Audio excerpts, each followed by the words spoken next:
Ok, alors maintenant que vous avez vu comment gérer les contacts, comment créer des tunnels de vente, on va voir les emails puisque évidemment, envoyer des emails, c'est un excellent moyen de monétiser votre business, de gagner de l'argent, de faire des ventes.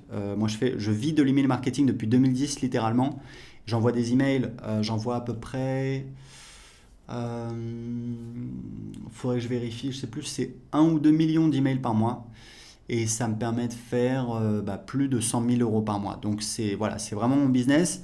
System.io vous permet évidemment de faire tout ce dont vous avez besoin. La première utilisation, c'est donc de créer une newsletter. Une newsletter, c'est quoi? C'est un email qu'on va envoyer manuellement à sa liste. On va faire un envoi manuel ou alors on peut le planifier, mais grosso modo, c'est quelque chose qui va arriver une fois. Donc on pourra toujours dupliquer sa campagne, enfin dupliquer sa newsletter, la réenvoyer 6 mois plus tard, un an plus tard. Nous, c'est ce qu'on fait puisqu'on fait tourner un petit peu nos offres, nos campagnes. Mais en attendant, ça vous permet d'envoyer un email très rapidement. Donc voilà, on va mettre. Donc pour le titre de l'email, je vous conseille fortement. Il y a toujours quelque chose qui fonctionne très bien, c'est bénéfice plus curiosité. Donc par exemple, euh, la méthode agir pour investir dans l'immobilier. Voilà, donc investir dans l'immobilier, c'est un bénéfice. La méthode agir, qu'est-ce que c'est? Il faut cliquer pour voir. Donc ça peut être pas mal. Donc par défaut ici, vous avez donc le nom. Donc ça, il faut que j'aille dans ici, donc paramètres des emails pour paramétrer le nom de l'expéditeur. Donc je vais mettre par exemple. Alors ici, très important, vous avez une clé d'API SendGrid. C'est totalement optionnel. C'est si vous voulez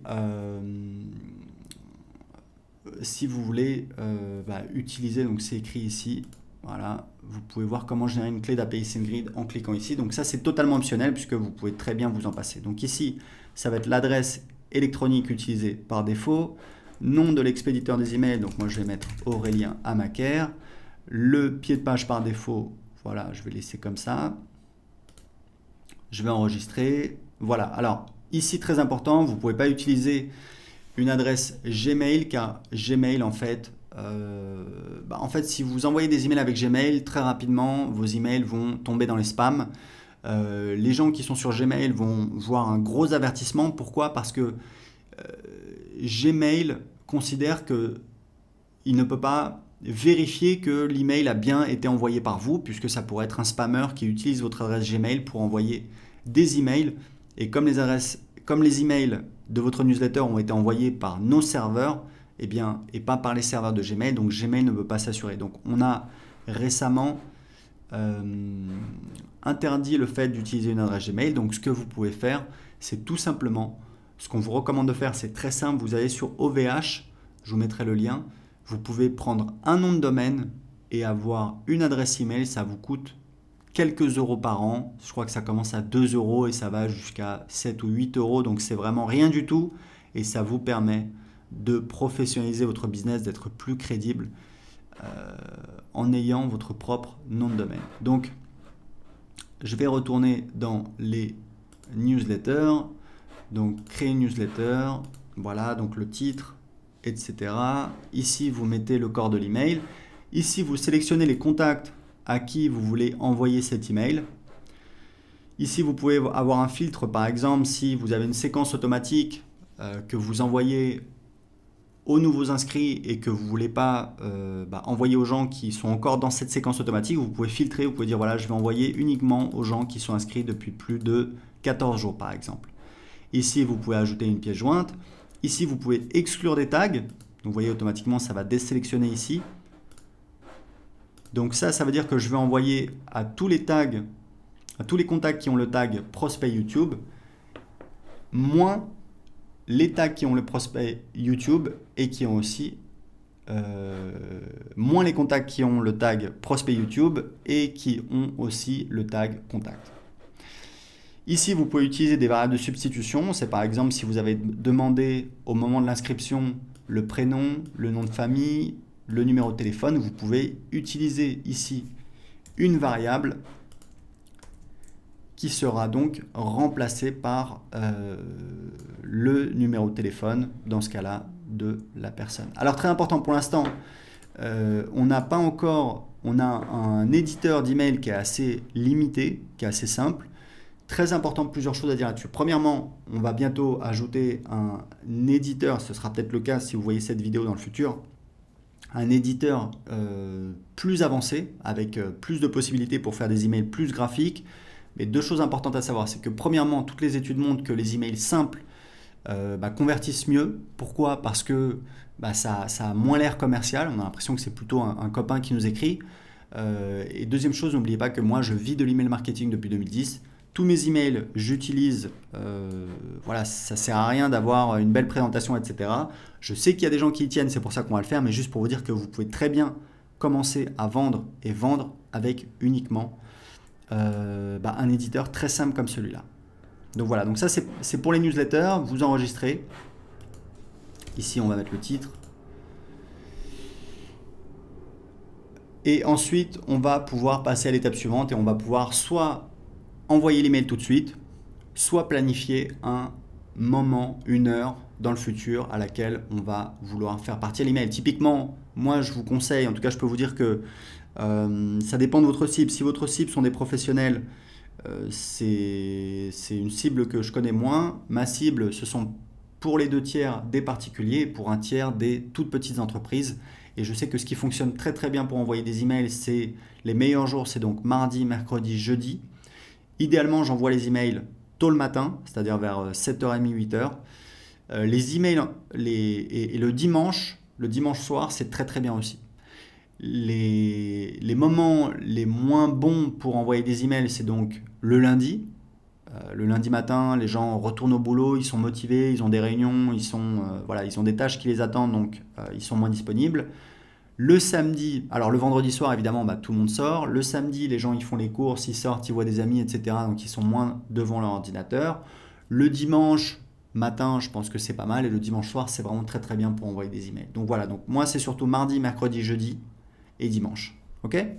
Donc ça, c'est des petits conseils pour envoyer des emails, des petits conseils très simples. Ici, vous avez donc les campagnes.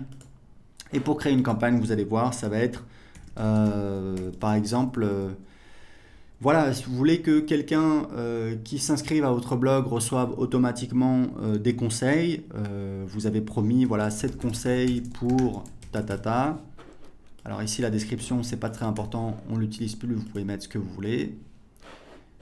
Donc on a la confirmation, la campagne a été créée avec succès, donc on va cliquer sur, donc là on a la campagne, on va cliquer et là on voit les emails de la campagne. Donc on va créer la première étape, donc pareil ça va être un email. Ici, on va dire quel est le délai entre cet email et le précédent. Placé après cet email, donc on va laisser comme ça. Et c'est ça qui nous permet tout simplement de réordonner les emails. Alors, je ne peux pas enregistrer parce que j'utilise une adresse Gmail. Il faudrait que j'utilise une adresse avec un nom de domaine. J'en ai, mais pas sous la main. En tout cas, ici, vous allez voir vos emails que vous allez pouvoir créer. Et ici, vous avez donc une remarque, c'est assez intéressant. C'est-à-dire que moi, quand je crée des séquences, et j'ai des séquences dans tous mes business. Je mets toujours en place des séquences qui vendent en automatique. C'est des séquences qui durent en général 1 semaine à 2 semaines, parfois un petit peu plus. Mais en général, voilà, c'est 1 semaine à 2 semaines. Je vais envoyer des emails. Au début, ça va être plutôt des emails assez soft. On va envoyer du contenu, on va répondre à des objections, on va répondre à des questions fréquemment posées, on va envoyer des témoignages, on va peut-être ajouter des bonus. Et puis, au fur et à mesure qu'on approche de la date limite, je vais commencer à mettre un petit peu plus la pression en disant on arrive bientôt à la fin de la date limite pour profiter du bonus, inscrivez-vous maintenant, etc., etc. Donc, ce que je vous conseille, puisque c'est pareil, ça fait des années que je fais ça, si vous voulez mettre en place une séquence de vente d'emails en automatique, faites simple. Prenez-vous 2 heures, vous faites 3 emails, hop, vous avez 3 emails qui tournent, plus besoin de vous en préoccuper. Vous pouvez faire 5 emails, 7 emails, 10 emails, c'est pas très important. Ce qui est important, c'est vraiment de ne pas essayer de faire parfait, d'avoir quelque chose qui est présent, d'avoir une petite séquence qui tourne et qui va travailler pour vous, puisque vous allez voir que vous allez voir le nombre de contacts à cette étape, vous allez voir le nombre de contacts qui sont en train d'avancer comme ça.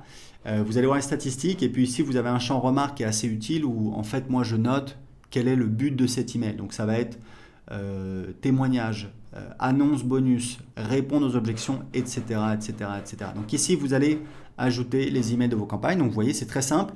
Vous pouvez soit envoyer des newsletters, donc c'est des envois manuels qui sont réalisés une fois, même si vous pouvez ensuite dupliquer vos newsletters pour les renvoyer peut-être 6 mois plus tard. Vous avez également accès à des statistiques détaillées sur quelles sont les personnes qui ont ouvert l'email, quelles sont les personnes qui ont cliqué sur l'email, quelles sont les personnes qui ont cliqué sur spam. C'est très important parce que ces personnes-là, il va falloir, ce que je vous conseille, c'est de supprimer ces personnes-là, parce que c'est des personnes qui apparemment ne veulent pas recevoir vos emails. Et que si vous avez trop de personnes qui cliquent, qui notent votre email comme spam, ça va nuire à votre délivrabilité. Donc c'est très important pour vous de vraiment d'essayer d'éviter ça. Et ici vous avez les campagnes et ici vous avez les statistiques. Donc c'est tout pour les emails avec System.io.